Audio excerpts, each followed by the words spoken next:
Derecho Laboral, Unidad Didáctica 1. El concepto primario del trabajo.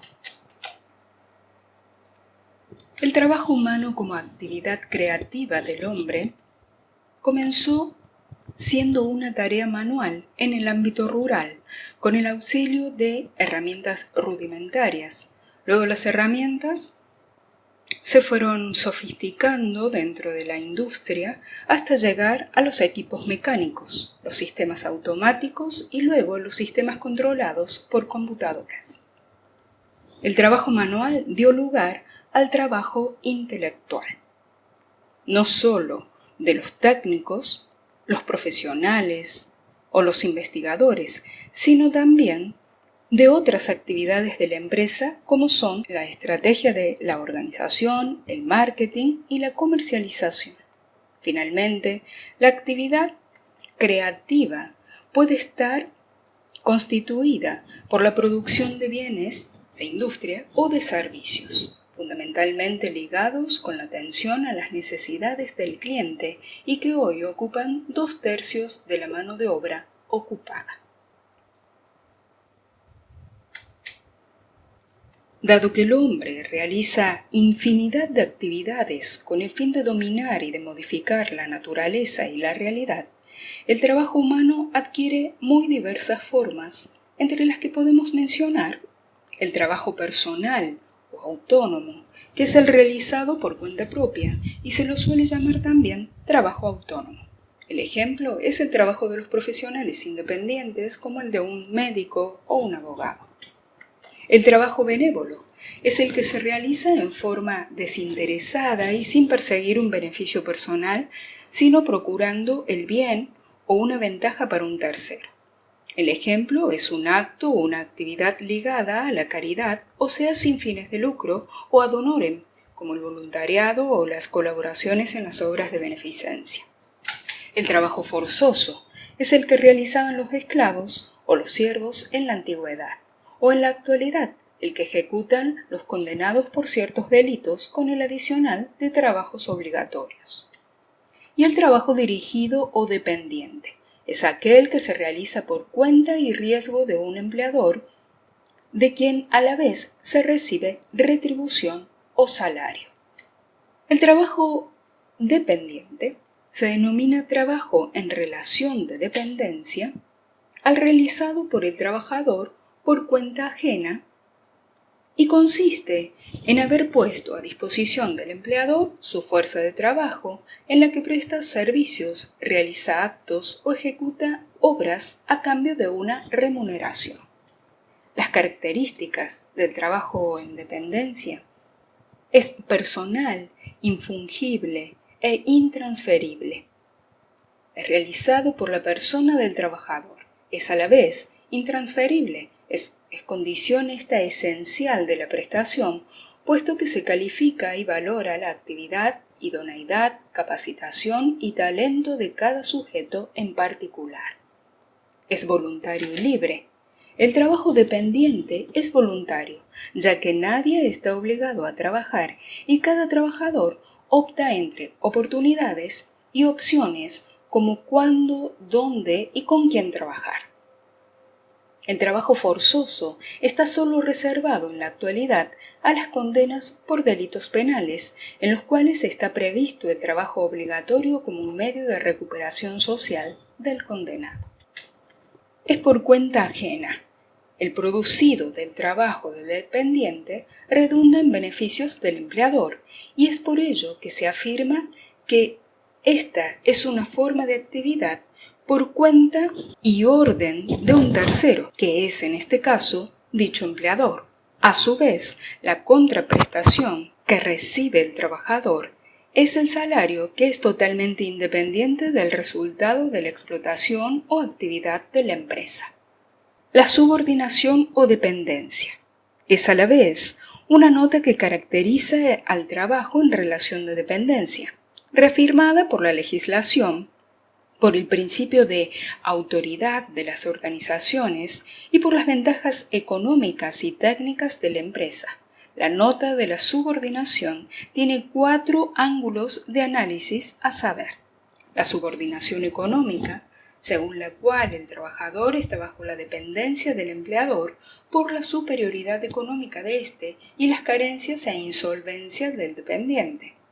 La subordinación técnica, fundada en el conocimiento que tiene el empleador de la tecnología, el control del saber hacer del proceso productivo frente a la impericia o desconocimiento del trabajador. La subordinación jerárquica, según la cual el trabajador cumple las órdenes e instrucciones emanados del empleador, que a su vez las ejerce fundado en el principio de autoridad.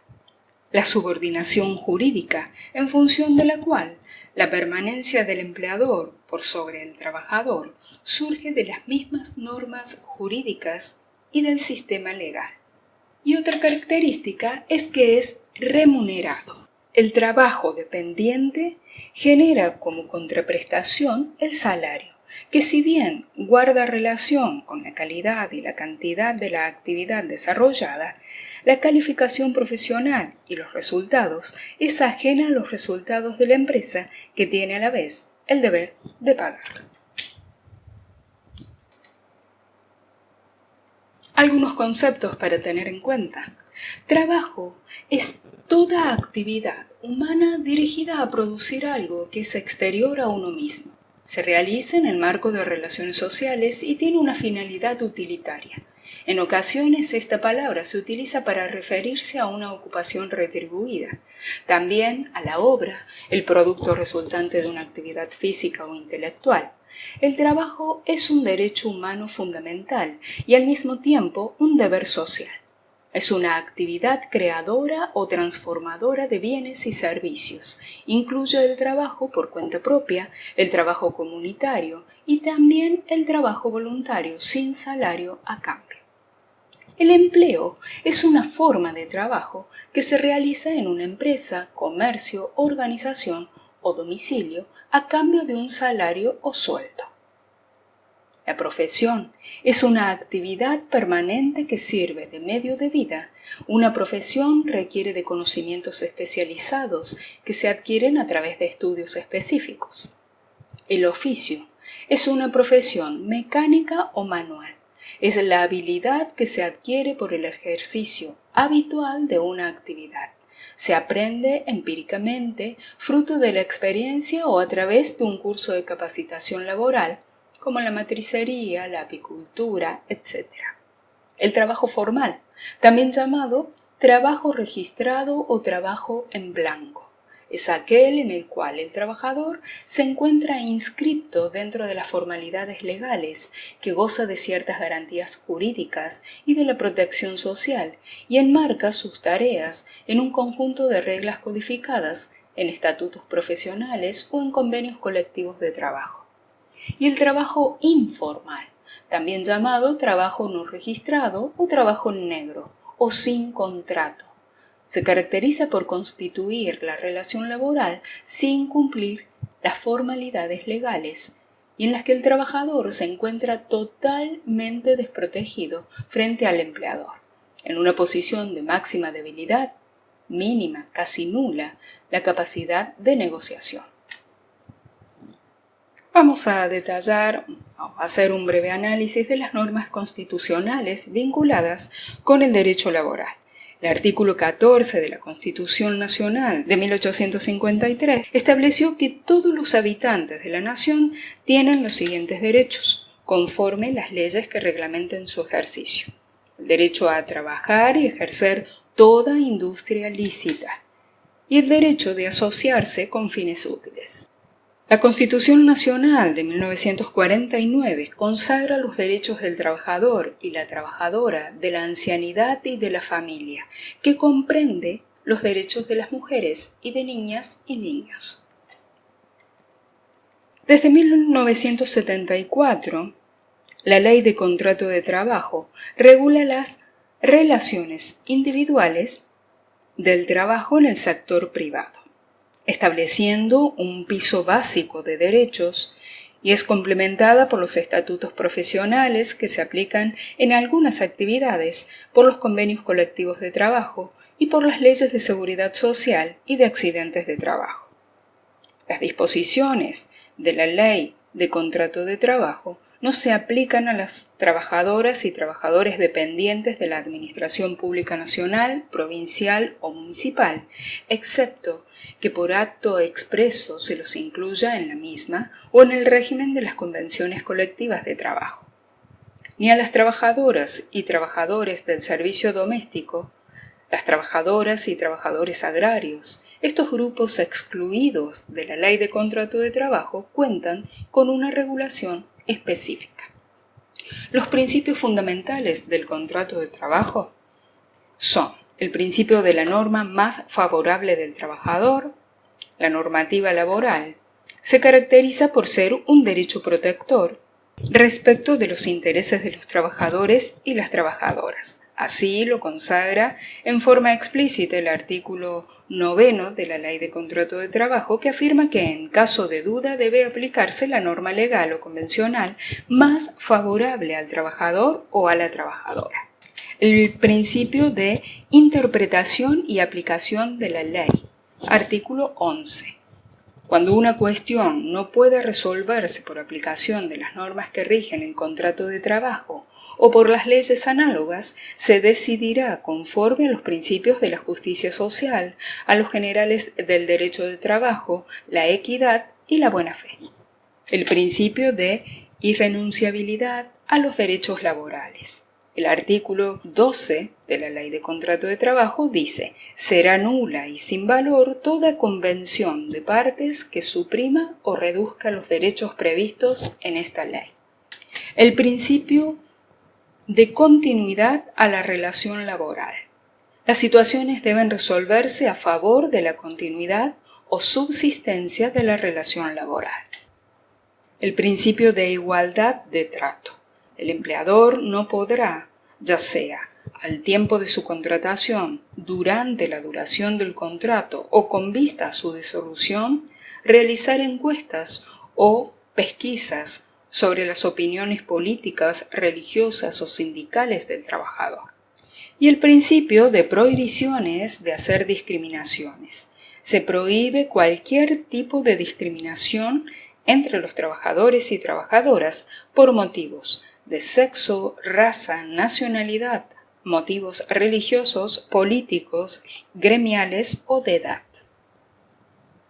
La normativa antidiscriminatoria. Está la prohibición de toda forma de discriminación entre trabajadoras y trabajadores por motivos de sexo, edad, religión, nacionalidad, gremial o político.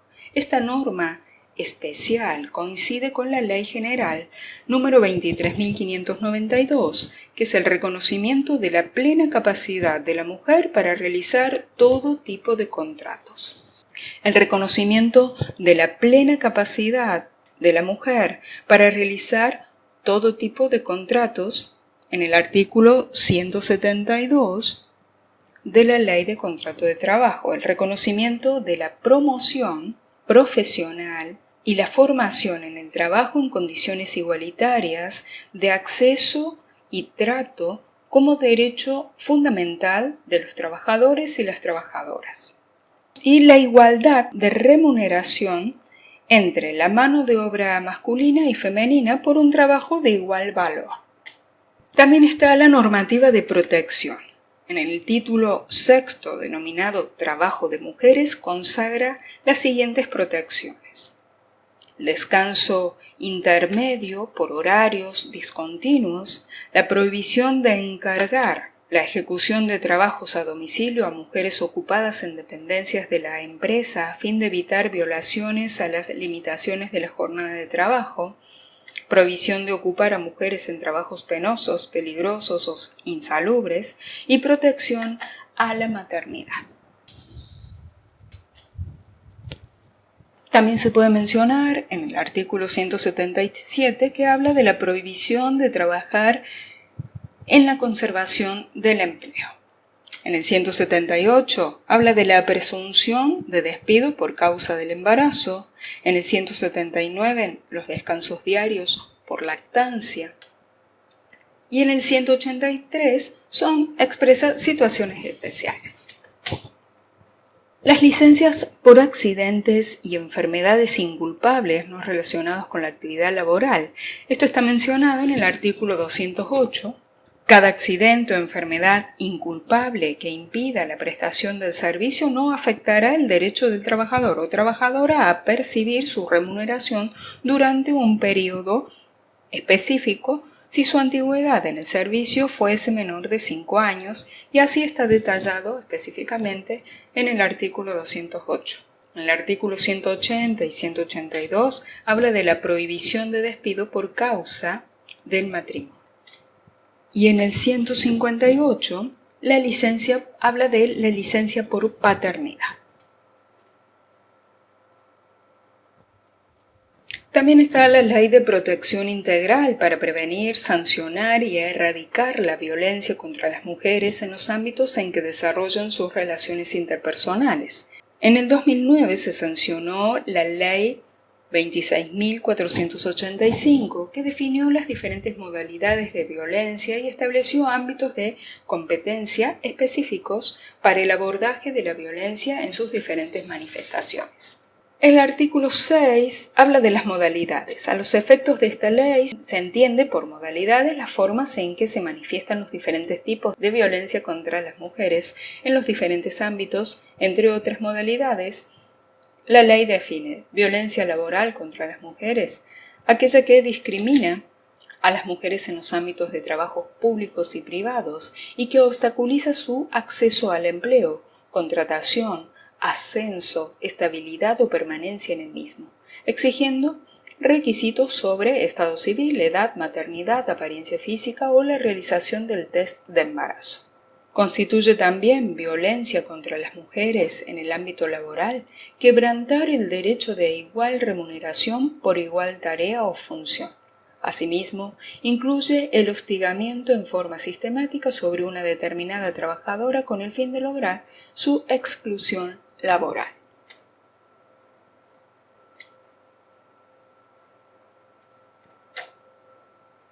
También están los tratados internacionales con jerarquía constitucional, entre los cuales podemos mencionar la Convención sobre la Eliminación de todas las formas de discriminación contra la mujer, el CEDAW, el Consenso de Quito del 2007, el Pacto Internacional de Derechos Económicos, Sociales y Culturales, y hay antecedentes internacionales para la promoción de la equidad entre mujeres y varones. En la Quinta Conferencia Mundial de Población, en El Cairo, en 1994, además de recoger los temas referentes a la mujer planteados en las conferencias anteriores, en sus capítulos sobre igualdad y equidad sobre los sexos y habilitación de la mujer, realizó importantes avances en lo relativo a la autonomía de las mujeres. Por ejemplo, recomendó a los gobiernos la formulación de políticas gubernamentales tendientes a incrementar la capacidad de la mujer para obtener ingresos fuera de las ocupaciones tradicionales, favoreciendo su autonomía económica y la eliminación de la discriminación laboral, tanto en términos de contratación, salarios, prestaciones, como la capacitación y seguridad en el empleo. En la Cuarta Conferencia Mundial sobre la Mujer en Pekín de 1995, la Cuarta Conferencia Mundial renovó el compromiso de la comunidad internacional con los objetivos de la igualdad entre los géneros, el desarrollo y la paz para todas las mujeres, e hizo que el tema del adelanto de la mujer entrara en el siglo XXI. Durante dicha conferencia se elaboró la Plataforma de Acción de Pekín, que es el documento más completo producido por una conferencia de Naciones Unidas con relación a los derechos de las mujeres. La Organización Internacional del Trabajo, la OIT, fue creada en 1919 y desde 1946 forma parte del sistema de las Naciones Unidas. Su función es desarrollar y promover un sistema de normas internacionales de trabajo en el que mujeres y varones disfruten de igualdad de oportunidades y puedan gozar de un trabajo en condiciones de libertad, equidad, seguridad y dignidad humanas. Dentro del sistema de las Naciones Unidas, la OIT es el único organismo que cuenta con una estructura tripartita en la que trabajadores y trabajadoras, empleadores y empleadoras y estados participan en pie de la igualdad.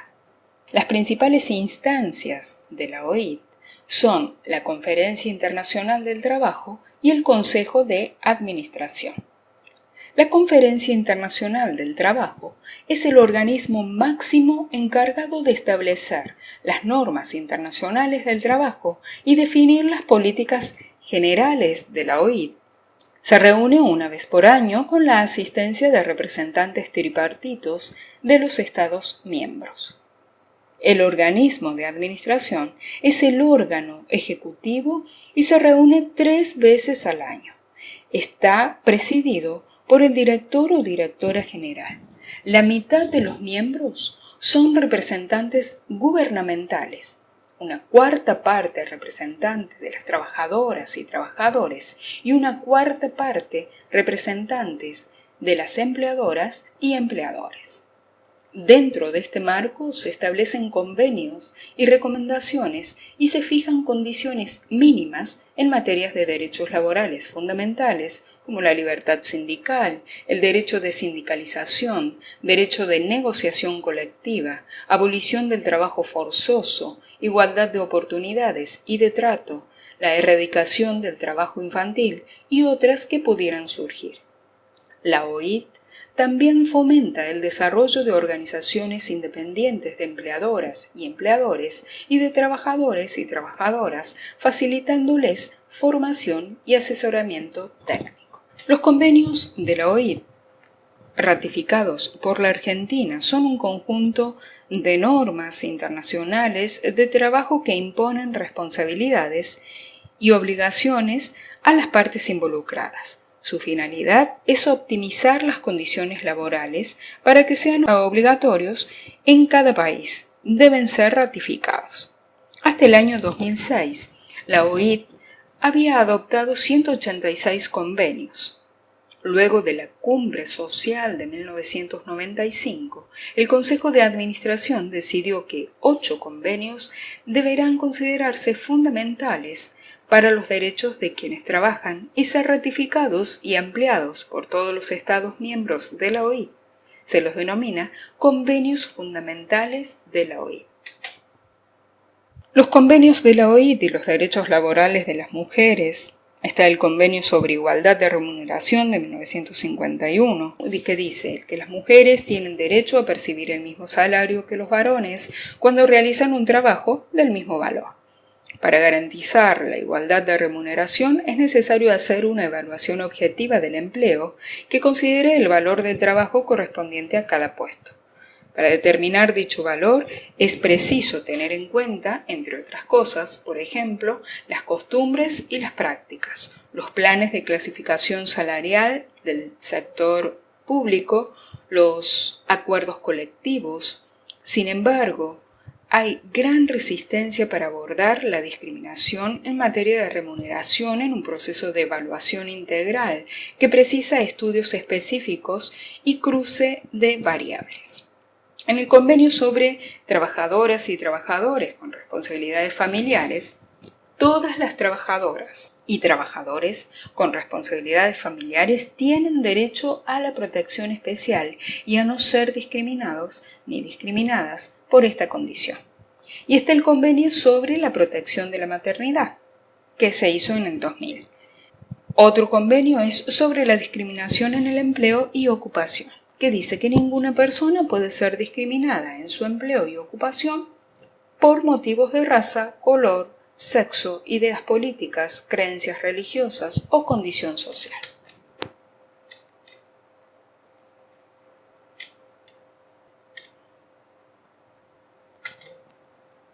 La ratificación de normas internacionales del trabajo. Esta ratificación es el acto por el cual el Estado miembro se compromete oficialmente a tomar las medidas para hacer efectivas las disposiciones de un convenio de la OIT, tanto por ley como en la práctica. Al ratificarlo, acepta incorporarlo a la legislación nacional y aplicarlo y someterse a los mecanismos de control de la OIT. Desde el punto de vista histórico, los esclavos son un antecedente del trabajo, pero cabe destacar que eran considerados por el derecho romano como cosas y por ende no eran trabajadores ya que carecían de libertad. El trabajo humano ha evolucionado a lo largo del tiempo, pasó de un trabajo esencialmente físico a uno básicamente intelectual. En la historia, el hombre utilizó sus propias fuerzas para trabajar, a los animales, a las máquinas. Finalmente, el avance de la tecnología incorpora al trabajo la computadora, la robótica, la cibernética, etc. En la evolución histórica del trabajo humano, cabe distinguir dos épocas que resultan claramente diferenciables. El punto de inflexión lo marcó el movimiento social económico de carácter mundial denominado Revolución Industrial, con el que comienzan a aparecer las prestaciones laborales en relación de dependencia y por cuenta ajena. Como consecuencia de ello, a la primera etapa evolutiva se le denomina preindustrial.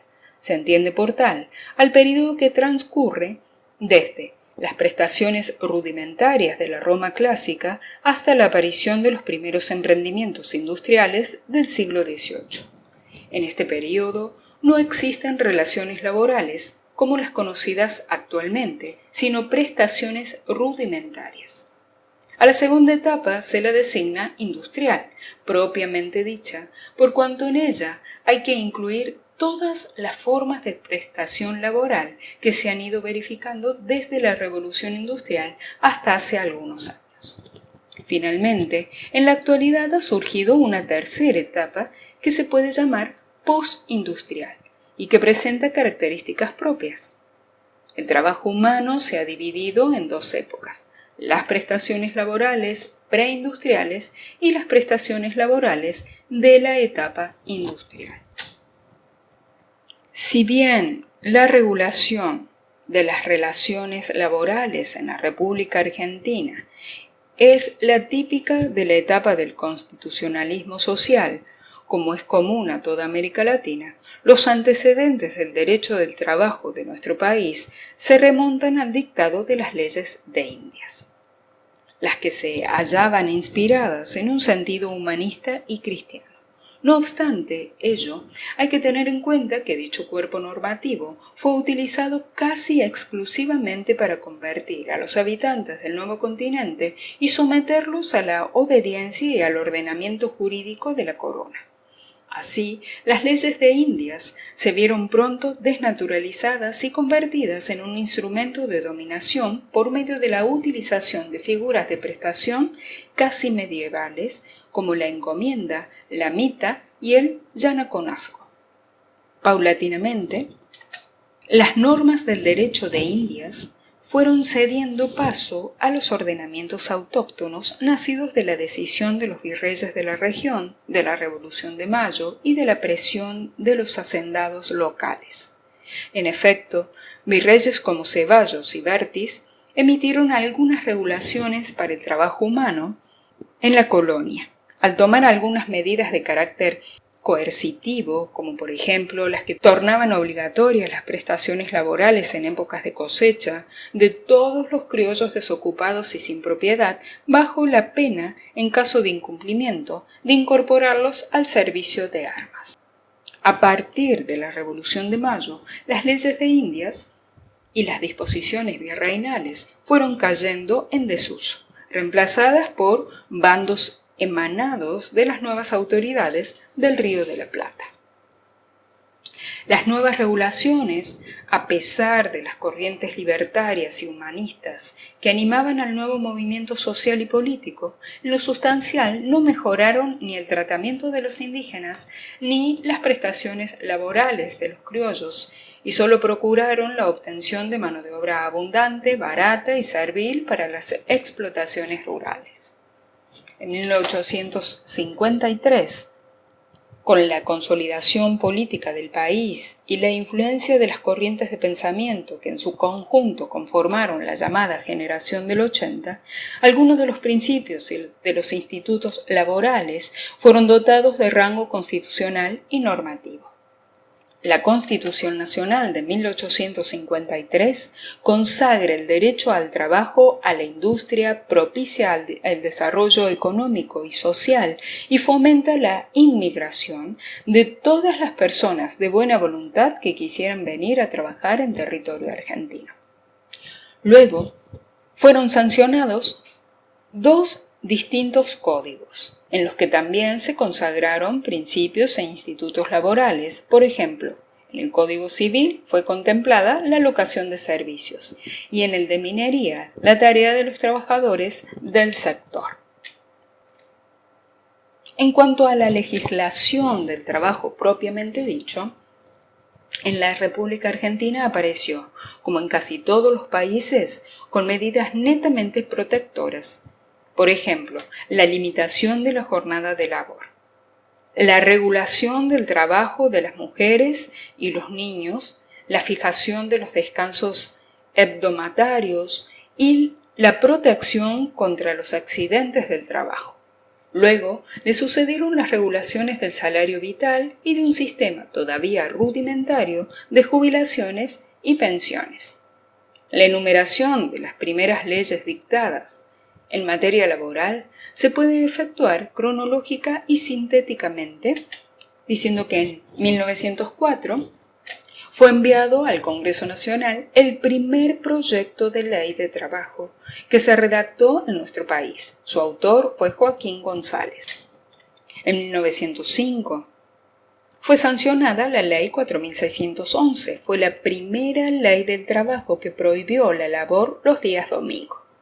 En 1907 fue sancionada la Ley 5291, regulatoria del trabajo de mujeres y niños, modificada posteriormente por la Ley 11.317 de 1924. En 1914 fue dictada la ley que establecía la inembargabilidad de los bienes del trabajador. En 1915 se dictó la primera ley regulatoria de los accidentes del trabajo. Estuvo vigente con distintas modificaciones hasta 1991, que cabe destacar que esta ley resultó un modelo y fue precursora en nuestro continente. En 1921 fue dictada la ley que regulaba las normas de seguridad industrial y en 1929 la que establecía la jornada laboral aún vigente. En 1934 fue sancionada la ley que hasta 1973 fue la norma regulatoria de las relaciones del trabajo. En esta somera cita de importantes sucesos en la evolución histórica del derecho del trabajo argentino, no se puede dejar de mencionar que nuestro país fue uno de los primeros en contar con una oficina estatal especialmente dedicada a tratar y solucionar los problemas inherentes a las relaciones laborales. Dicha oficina fue el Departamento Nacional del Trabajo, creado en 1912. A partir de 1940 comenzaron a surgir los primeros estatutos especiales, destacándose por ejemplo el Estatuto del Bancario, aprobado en 1940, y el de los trabajadores a domicilio por la Ley de 1941. En 1943, luego de la Revolución del 4 de junio, se inició una nueva época en la transformación de la legislación y de las relaciones laborales en nuestro país. En efecto, a partir de la implantación a nivel oficial de una concepción social, el derecho del trabajo y la seguridad social comienzan a ser entendidos como los elementos fundamentales para lograr el desarrollo y la justicia social. Fundamentalmente, las nuevas autoridades se dedicaron al fortalecimiento de los sindicatos, concebidos como factores inmejorables de transformación social y de dignificación de las condiciones laborales de los trabajadores. El propio Estado no solo propició su constitución, sino que además, por medio de una compleja legislación, logró su control y reguló su desarrollo. Estos nuevos sindicatos, lejos de las primitivas asociaciones gremiales de los anarquistas y los socialistas de los primeros tiempos, se alinearon junto a las estructuras estatales y lograron importantes avances en materia de conquistas sociales y convenios colectivos de trabajo. Asimismo, se produjeron importantes cambios. El antiguo Departamento Nacional del Trabajo fue sustituido por la Secretaría de Trabajo y Previsión, antecedente inmediato del actual Ministerio de Trabajo y Seguridad Social. En 1944 fueron creados los Tribunales del Trabajo, destinados a solucionar los conflictos entre empleadores y trabajadores. Se destaca que fue precisamente la jurisprudencia de esos tribunales a lo largo del tiempo lo que contribuyó tanto a la evolución como a la jerarquización del derecho del trabajo en la República Argentina y fue la fuente formal de derecho.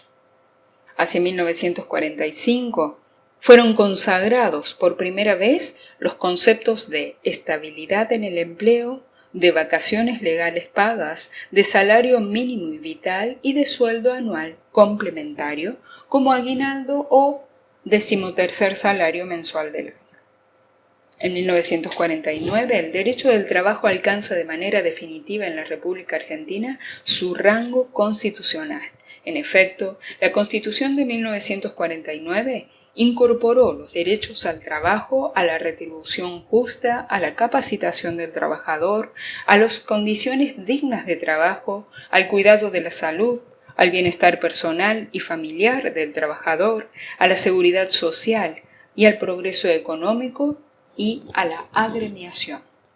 Producido el golpe de Estado de 1955, quedó suprimida la Constitución de 1949 y se reimplantó la Constitución de 1853. Sin embargo, en 1957 fue retomada e incorporado el artículo 14 bis, que consagra los derechos del trabajador, los derechos sindicales y los derechos provenientes de la seguridad social. Con posterioridad a 1957 se dictan distintas leyes dirigidas a regular aspectos de las prestaciones laborales, de las asociaciones gremiales y de la seguridad social.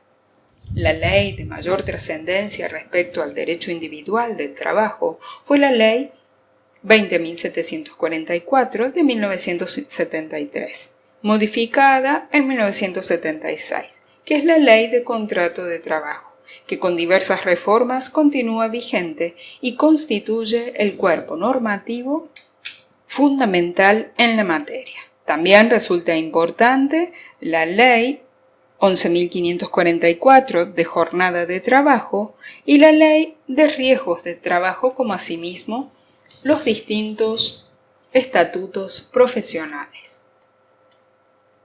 En cuanto al derecho colectivo de trabajo, en 1953 fue sancionada la Ley de Convenios Colectivos de Trabajo, vigente en la actualidad con algunas modificaciones. El antecedente más importante de esta ley fue el decreto de 1945. Asimismo, se sancionaron las distintas leyes regulatorias de las asociaciones profesionales y de asociaciones gremiales de 1973, del 79 y del 88.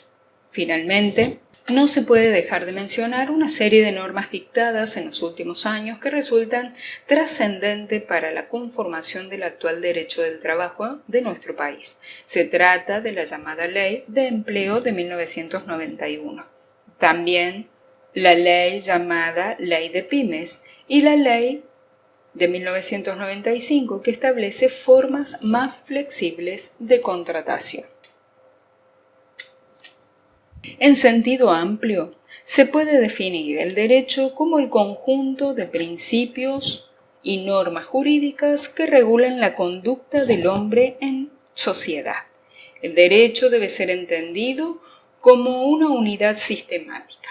El derecho del trabajo, en tanto parte del derecho, se lo puede definir como el conjunto de principios y normas jurídicas que regulan las relaciones pacíficas y conflictivas que surgen del hecho social del trabajo dependiente y las emanadas de las asociaciones profesionales, sindicatos y cámaras empresariales entre sí y con el Estado. El fin perseguido por el derecho del trabajo es proteger a los trabajadores y se constituye así en un medio, una herramienta para igualar a trabajadores y empleadores y de esta manera genera desigualdades para compensar las diferencias naturales preexistentes. Los elementos del derecho laboral: el trabajo humano libre y personal, la relación de dependencia caracterizada por la subordinación y el trabajo efectuado por cuenta ajena, y el pago de la remuneración como contraprestación. La importancia de esta rama del derecho radica esencialmente en su repercusión social y económica. Se caracteriza por su universalidad, ya que alrededor del 80% de la población activa del país en algún momento de su vida trabaja en relación de dependencia. Se trata de un derecho que regula y efectivamente se aplica a una gran cantidad de personas que prestan servicios para distintas empresas dentro de una sociedad básicamente organizacional. El derecho del trabajo puede dividirse en 4 partes bien diferenciadas. 2 de ellas constituyen la esencia de su contenido. El derecho individual del trabajo, que se ocupa de las relaciones de los sujetos individualmente considerados, por un lado el trabajador, persona física, y por el otro el empleador, persona física o jurídica. El derecho colectivo del trabajo se ocupa de las relaciones de los sujetos colectivos, por un lado la Asociación Profesional de Trabajadores, que es el sindicato, y por el otro los grupos o entidades representativas de los empleadores, las cámaras empresariales, y también el Estado como órgano de aplicación y control. El derecho internacional del trabajo está constituido por los tratados internacionales celebrados entre distintos países, que son tratados multinacionales, y esencialmente por los convenios y recomendaciones de la Organización Internacional del Trabajo. Y el derecho administrativo y procesal del trabajo se ocupa del procesamiento administrativo esencialmente ante el Ministerio de Trabajo, en el que actúa como veedor, mediador o árbitro en los conflictos individuales, que es el servicio de conciliación obligatoria, y colectivos, que es la conciliación y arbitraje. También se refiere al procesamiento en la órbita judicial ante los tribunales del trabajo, tanto respecto a conflictos individuales como a conflictos colectivos.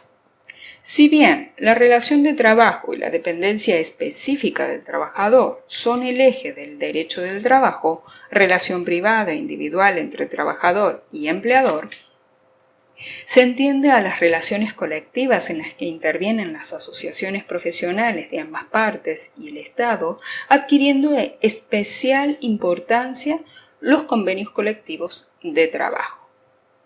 En cuanto al derecho individual del trabajo, la Ley de Contrato de Trabajo constituye el cuerpo normativo principal, rige todo lo atinente al contrato de trabajo, se haya celebrado en el país o en el exterior, mientras se ejecute en nuestro territorio.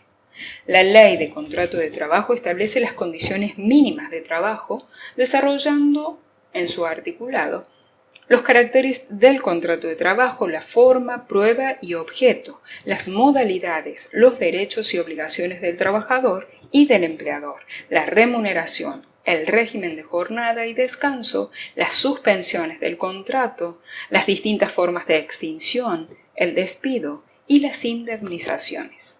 Están excluidos de su ámbito de aplicación los dependientes de la Administración Pública Nacional, provincial o municipal, los trabajadores del servicio doméstico y los trabajadores agrarios. También se han dictado distintas leyes que son aplicables a todos los trabajadores, como es la Ley de Jornada de Trabajo, de Riesgos del Trabajo y la conocida Ley Nacional de Empleo. Asimismo, integran su contenido los denominados estatutos profesionales. Son leyes que rigen determinada actividad, por ejemplo, la Ley de Obreros de la Construcción, la de Viajantes de Comercio, la de Encargados de Casas de Rentas, etc.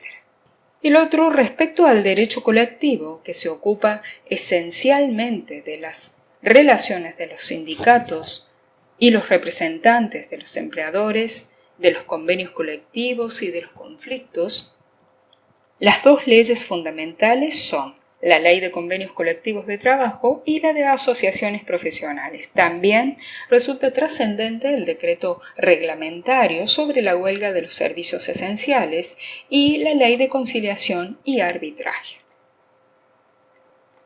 El derecho del trabajo presenta caracteres. Es un derecho dinámico y en constante evolución que surge de la realidad social. Es un derecho de integración social. Sus principios y normas, principio protectorio de irrenunciabilidad, normas de orden público, limitación de la autonomía de la voluntad, obedecen al interés general. Es profesional, se ocupa del hombre por el hecho del trabajo. Es tuitivo, protector, tutelar del trabajador, que es la parte más débil en la relación laboral. El derecho del trabajo considera que no existe un pie de igualdad entre las partes, es decir, que no hay paridad en el cambio. Es un derecho especial. Se aplican las normas de derecho del trabajo sobre las del derecho civil, que tienen carácter complementario o supletorio y pueden ser aplicadas en tanto no estén en pugna con el principio protectorio. Y es autónomo. Tiene autonomía científica, legislativa y didáctica que le permite resolver de motus propio el objeto de la materia. Obviamente, esa independencia no es absoluta ni se trata de un derecho de excepción. La autonomía es relativa, ya que el derecho está interrelacionado entre sus distintas partes. El derecho forma una unidad sistemática sin perjuicio de que sus distintas ramas, como el derecho del trabajo, tengan contenidos propios. Sus fuentes, por ejemplo, los convenios colectivos, y sus principios, por ejemplo, el protectorio y el de irrenunciabilidad, también son distintos de los de otras ramas y sirven para justificar su autonomía.